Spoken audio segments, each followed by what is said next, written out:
What temperatures can we expect as the leaves start to change this year? Above normal temperatures across a majority of the United States. See where the August landscape looked more like January. From our nation's capital, this is the National Weather Desk. Good morning and welcome to the National Weather Desk. I'm meteorologist Emily Gracie. We're now tracking a triple threat in the Pacific Ocean. One hurricane, two tropical storms, all at the same time. Tropical storm Hector formed overnight. Right now, it does not pose a threat to land. Hurricane Gilma formed last week and remains a Category 2. It'll approach Hawaii by Friday, but it's expected to weaken significantly by then. And then there's Hone, which has been downgraded to a tropical storm and is now pulling away from the islands. The storm brought heavy rain and strong winds to the Big Island, including flash flooding. Anywhere from 10 to 18 inches of rain fell across the island, with a few more inches possible in localized areas. Several roads on the island are closed. There's also a risk of mudslides in the mountains. Some of Hawaii's smaller islands could see gusty winds and substantial rainfall later today. Eddie Dowd has more on the situation there. Crews battled the elements to repair downed power lines. By noontime Sunday, 14,000 customers on the island were without power. With no lights, Volcano House Hotel started getting calls from people canceling their reservations. Down the road, Lava Rock Cafe lost power around 7 p.m. Saturday. Now a generator is keeping things running. Try to have everything that everybody will need as much as possible, especially like gas. Like, as you can see, everybody's been coming in for gas, ice. On the island's south side, where Hone was closest, flooding turned Highway 11 in Waiohinu into a river. To see it in the daylight and to see how high the water was coming and how quickly it was coming, it was pretty scary. But it wasn't just Hawaii Island. On Maui, a landslide blocked the road on Hana Highway near Upper Waikani Falls. In upcountry, a roof blown off this home. And on the Garden Isle, a boat seen run aground on the west side. There's an enhanced risk of severe storms in the upper Midwest today. The area from South Dakota to western Wisconsin, including the Twin Cities, is under a 3 out of 5 risk. Large hail and tornadoes are possible. The area in yellow, including southern New England, is in a lower risk, but still needs to stay weather aware today. And 50 million Americans in the Midwest are also under heat alerts today. Portions of Iowa will reach the upper 90s. Chicago will be in the mid-90s, and even Minneapolis will fight with the 90s today. The Arizona National Guard rescued more than 100 people from the Grand Canyon after flash floods swept through the national park. They used a Black Hawk helicopter to help bring the tourists and tribal members to safety. The rescues started after several bridges were washed away. Sadly, one woman was killed after she was washed away by the Colorado River. Now officials are focused on the cleanup and rebuilding efforts. The next steps are working with federal and state emergency management systems to come in, do an evaluation, and assess the extent of the damage, and then put a plan in place to begin repairing the campground, the trails. According to the National Weather Service, several inches of rain fell within 60 to 90 minutes. At least one person has been killed during a landslide in Alaska. Power lines and trees came crashing down in a city near the Inside Passage on Sunday. Evacuation orders are currently in place because officials say another landslide is possible. Alaska's governor has issued a disaster declaration. Ketchikan's mayor says he's never seen a landslide this bad in the 65 years he's been living there. Well, for the third time this year, the Utah city of Moab has flooded. Friday's fast-moving water left behind a large trail of mud and debris. Water seeped into homes and created hazardous conditions for driving. As Christian Cedar reports, Moab residents say they've had little to no help. This is what one Moab resident's property looked like after severe storms rolled through. Now it's time to clean up. Even if somebody gave me a chainsaw, I wouldn't even know where to start. This is the damage left behind from the severe flood waters. We had fences being taken out, we had all our garden, all our landscaping, everything. We're under 2-3 feet of sediment. It's something that homeowners like Helena Rohr are dealing with every time there's a storm since 2022. I already have PTSD from previous floods. Rohr explains that it's frustrating to deal with the flooding every summer. Unfortunately, so far we haven't received any help. The Grand County Emergency Director Supervisor Cora Phillips explains each time there's a flooding, the county learns how to better do their job. We're sandbagging the entire area because we're supposed to get another storm today and tomorrow. Well, Saturday was the anniversary of the deadly hurricane that made landfall twice in the United States in Florida and Louisiana. It also left behind billions in damage. Meteorologist Jennifer Collins takes a look back. 32 years ago, Hurricane Andrew made landfall in Miami-Dade County as a Category 5 storm with winds up to 165 miles per hour. The storm was the costliest natural disaster in U.S. history before Hurricane Katrina in 2005. The storm caused $27 billion in damage. Andrew is one of 4 Category 5 hurricanes to make landfall on the U.S. mainland since 1900, the other 3 being Hurricane Michael in 2018, Camille in 1969, and the 1935 Labor Day storm. Andrew was the first named storm of the 1992 hurricane season and the only hurricane to make landfall in the U.S. that year. It's a good reminder that even a below average season can deliver an impactful hurricane. Hurricanes are named alphabetically in a given season. To understand more about this naming convention, let's turn to meteorologist David Boyd. We have been naming tropical storms and hurricanes in the Atlantic Basin for many years. In fact, the first few names to be retired were from the 1954 season. In 1979, the first 6-year cycle of storm names was created and used both male and female names. Storm names are retired when a storm is so deadly or costly that the future use of the name would be insensitive.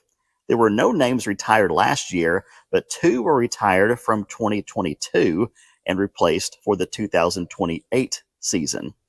This year's list only has 6 names replaced, 2 from 2018.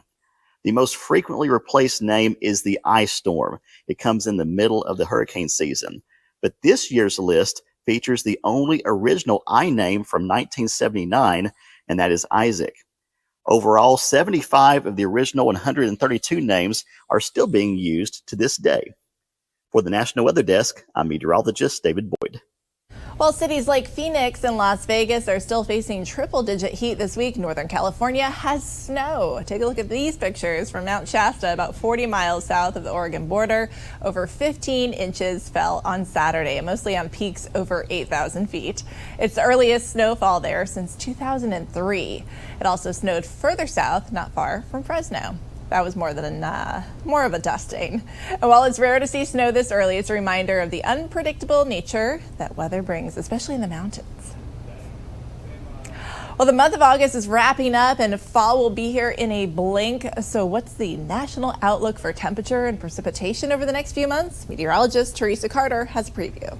The September, October, November temperature outlook favors above normal temperatures across a majority of the United States, with the largest forecast for New England and parts of the Southwest. Above normal temperatures are more likely along the West Coast, and parts of the Pacific Northwest have equal chances for either above, near, or below normal temperatures. The precipitation outlook depicts elevated probabilities for above normal precipitation along the East Coast and parts of the Pacific Northwest. Below normal precipitation is favored for the central to southern Great Plains, central Rockies, southwest and southern California. Equal chances for either above, near, or below normal precipitation is elsewhere. We'll head to Iowa and look at why the state saw a record number of tornadoes this year. And you might not think West Virginia is the place for snorkeling, but we'll show you a mountain river that is full of sights for divers.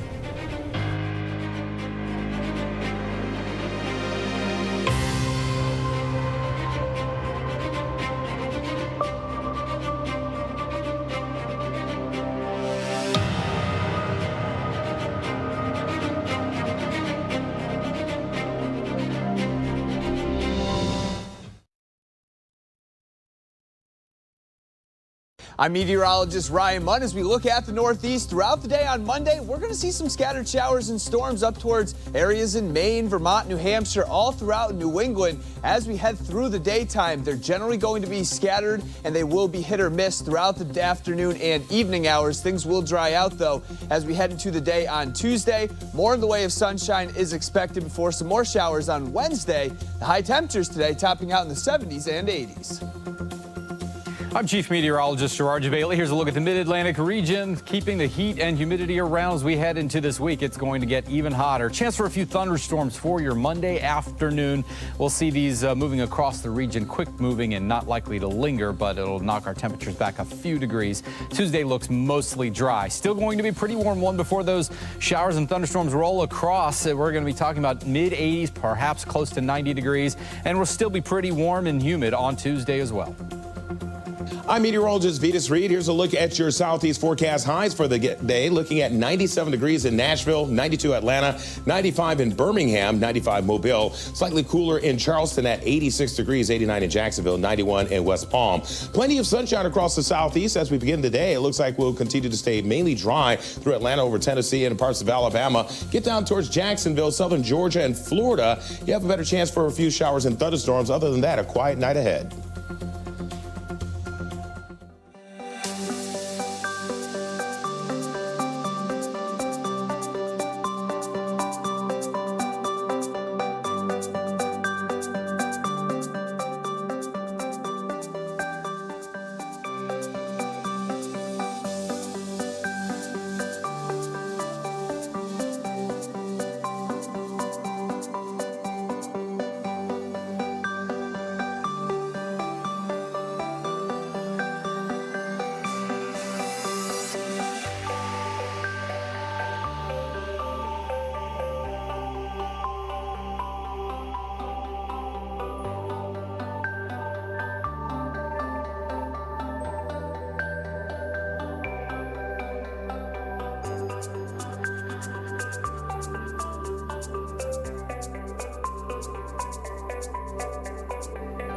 You are watching the National Weather Desk. Well, soaring temperatures can pose several dangers, but it's not just health that can be impacted. Businesses can take a hit as well. In Texas, one chocolatier is finding unique ways to make sure her chocolate doesn't melt when being shipped to customers. Sydney Persing has her story. You can make chocolate any day of the year. The vanilla ganache and a cookie butter. You can eat chocolate any day of the year. Out of all of them, red wine and berries, like my favorite. But take it from a Texas chocolatier. It's very stressful. Every day is very stressful. Shipping chocolate in the summer? We are constantly looking at weather maps, heat maps. That is a different story. Here's the thing. I started a chocolate company in Dallas, right? I did this to myself. Kate Weiser owns Kate Weiser Chocolate. Spends every June, July, and August trying to sell and ship chocolate that, well, won't melt. We've gotten incredible at shipping chocolates in 100-degree weather. To make a summer sale, there is a system. Operations manager Emily Dryden explained. What's called cold keepers. Insulate. We just kind of make an ice sandwich in here. And ice it. If we don't ship it like this, it will arrive as essentially soup. But shipping like this costs money, and their online orders dip way down in the summer. This May to June alone, they decreased by 72%. But Kate's team clearly does not give up. They offer no melt guarantees and test their shipping methods each week by leaving iced and insulated chocolate boxes inside their scorching outdoor storage unit. And just let it bake. The summer months are not best for business, clearly. But Kate said that's okay. They get their goods safely to the people who will buy them and just look forward to fall. Just hang on tight and try to get through the summer every year. And all the holiday sales sure to follow. Well, I've told you about army worms wreaking havoc in lawns in Alabama. Well, now they're worming their way into Tennessee. Lexi Horvath reports. If you look closely at your lawn, you might see some grass swaying back and forth. And while it could be a nice breeze, it can also be this armyworm. These armyworms will take out large properties. Although called worms, these insects are caterpillars that migrate yearly up from Florida. If you care about having a nice green lawn, yes, this is definitely something to be worried about. Already taking over the southeast by storm. It's all over Alabama, it's all over Georgia, it's all over the Carolinas, and we're right there in the middle of that. And for Tennessee, I think this is the time that they are kind of like coming in, causing this. They can take over a lawn and kill it in over the course of a few hours to a few days. Going from a green, healthy lawn to this, turning it brown and patchy. Most of the damage is going to start occurring early to the end of September. If you want to eliminate the pest before they arrive, you'll need to purchase an insecticide. How much can these worms really destroy? So they are known to, a population of armyworms can destroy a football field over the course of a day. Most lawns that we have are smaller than a football field, so you can only imagine how half of a lawn that's a normal size could be gone over several hours.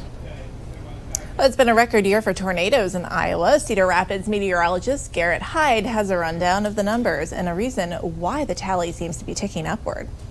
Earlier this month, 6 tornadoes touched down into the state of Iowa, pushing this year's total to now 122 tornadoes, surpassing the old record by just 2. And typically, on average, keep in mind, we experience only at around 39 tornadoes each year, so it's certainly have already seen quite a bit. And actually, the other top years for tornadoes were all the way back, at least in 2004, to around 120, 114 in 2021, which, if you remember, that also includes a December derecho that produced around 63 tornadoes in a single day. And of course, both 2001 and 2008 tied at around 105 tornadoes. Now, this year, the severe weather season kind of exploded with around 49 tornadoes in both April and May, with this April setting a new record for the month. But of the 122 tornadoes so far we've seen, the vast majority of them have been the EF unknowns or EF0, producing little to no damage. However, 39 of them have been rated EF1s, which is the most ever in a single year. And unfortunately, we have also experienced some of the highest of the strongest tornadoes since 1999, with 6 EF3s or greater. When you think of West Virginia, snorkeling probably doesn't come to mind, but as meteorologist Brandon Stover shows us, you might be surprised by what you can see when snorkeling in local rivers this time of year.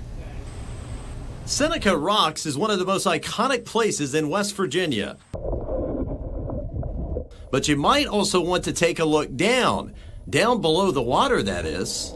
Everybody ready?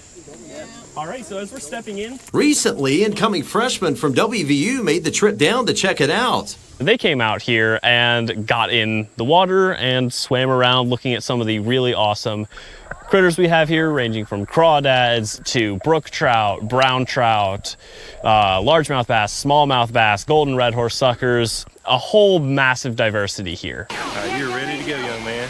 The river snorkeling program started with Chad Landris, a National Forest fisheries biologist. Many people like to think snorkeling in the Caribbean, but right here behind Seneca Rocks along the North Fork of the South Branch of the Potomac, you can do it right here.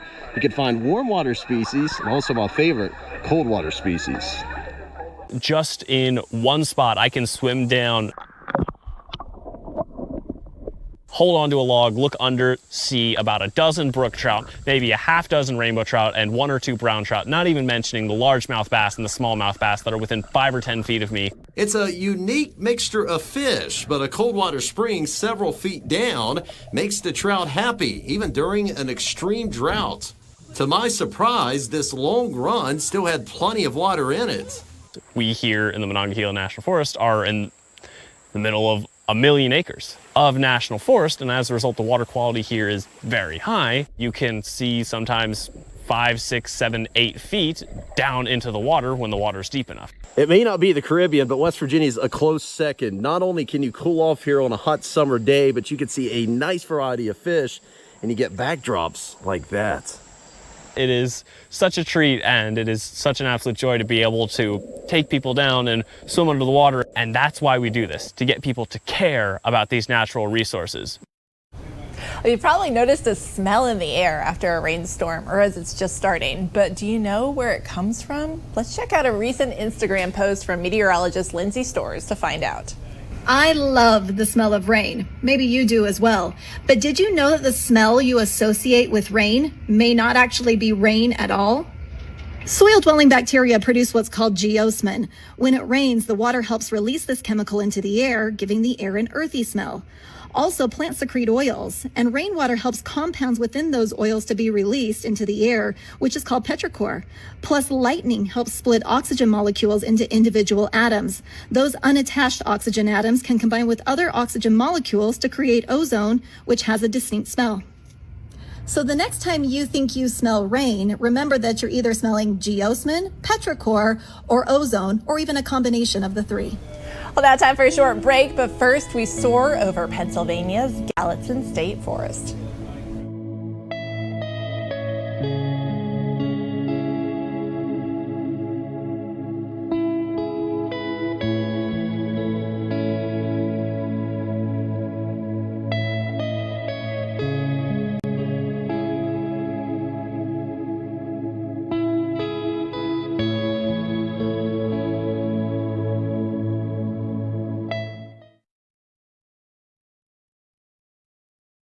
Well, a very good Monday morning, everyone. I'm meteorologist Andrew McMichael. It is going to be hot and humid across a lot of the Midwest, especially central and southern part of the Midwest. To the north, though, a little cooler, highs in the 70s in the Dakotas.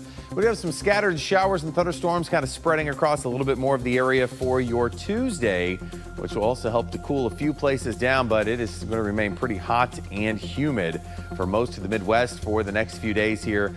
Again, a little cooler if you live in the north, some 70s there Wednesday around the Great Lakes. Good Monday morning. I'm meteorologist Joe DiCarlo. Look at our forecast across the region, and we have an upper level low moving into South Texas. That will bring a scattering of showers and storms across a good portion of East Texas into central and southern Texas for your day today. Seasonal temperatures, though, across the region, upper 80s to mid 90s. No extreme heat out there on your Monday. Tuesday as well, we'll keep with the rain chance, especially central and southern Texas. And then those temperatures, again, seasonal, upper 80s to lower 90s. Good morning. I'm meteorologist Rebecca Stevenson. Here's what's happening across the West. Temperatures are bouncing back to normal for summertime. Lots of sunshine and highs getting close to 100 from Nevada into the low 100s as we work our way into Arizona. Now, as we talk about the weather we're going to experience, we still have low pressure spinning showers and thunderstorms around Wyoming into northern Colorado, but especially strong thunderstorms into northern New Mexico with monsoonal moisture. That's the scene from here.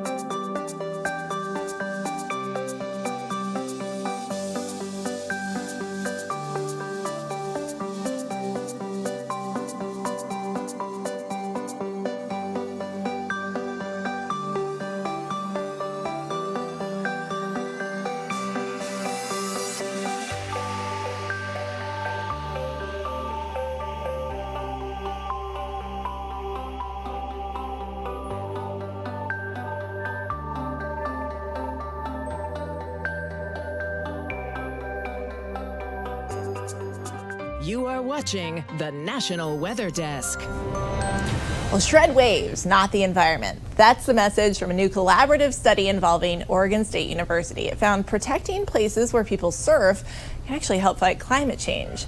Allison Guttliber tells us what researchers have discovered.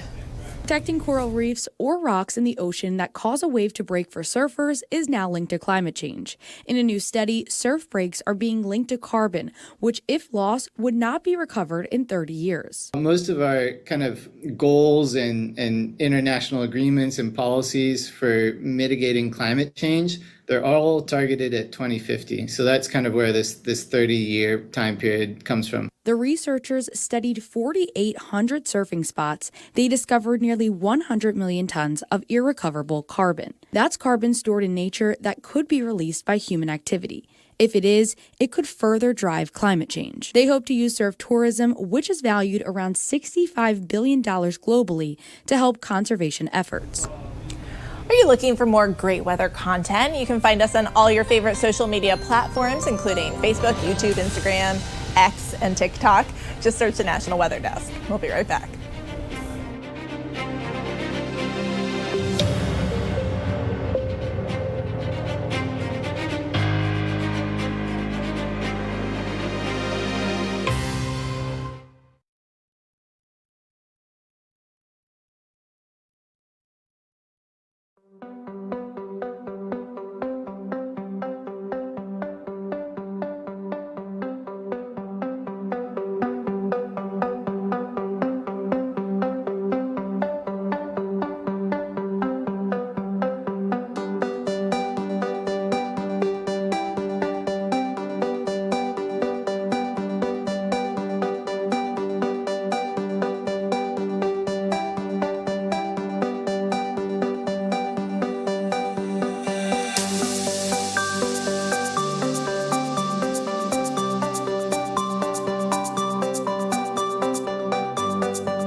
Well, thank you so much for joining us today. I'm meteorologist Emily Gracie. Make it a great Monday, and we'll see you right back here tomorrow.